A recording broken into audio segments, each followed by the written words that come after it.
حضرت امیر المؤمنین ایدہ اللہ تعالی فرماتے ہیں، آپ صلی اللہ علیہ وآلہ وسلم کی انتہائی عاجزی کا ایک اور روایت میں یوں ذکر آتا ہے۔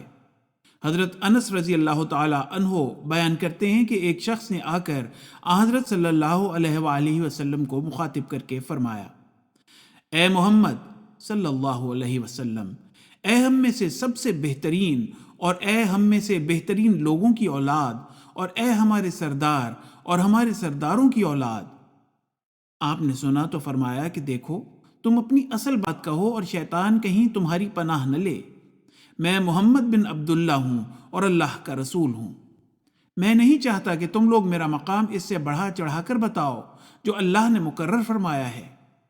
یہ ساری باتیں جو آنے والے نے کہی تھیں سچ تھیں، ایک بھی غلط نہیں تھی، لیکن آپ کی عاجزی نے یہ گوارا نہ کیا کہ اس طرح کوئی آپ کی تعریف کرے۔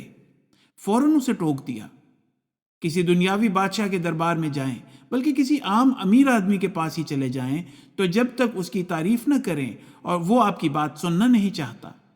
اکثر یہی ہوتا ہے، اور وہ بھی جھوٹی تعریفیں ہوتی ہیں، مبالغے سے پر ہوتی ہیں۔ لیکن آپ کے دربار میں حقیقت بیان کی جا رہی ہے، اس کو بھی آپ کہہ رہے ہیں کہ نہیں، اس طرح بیان نہ کرو۔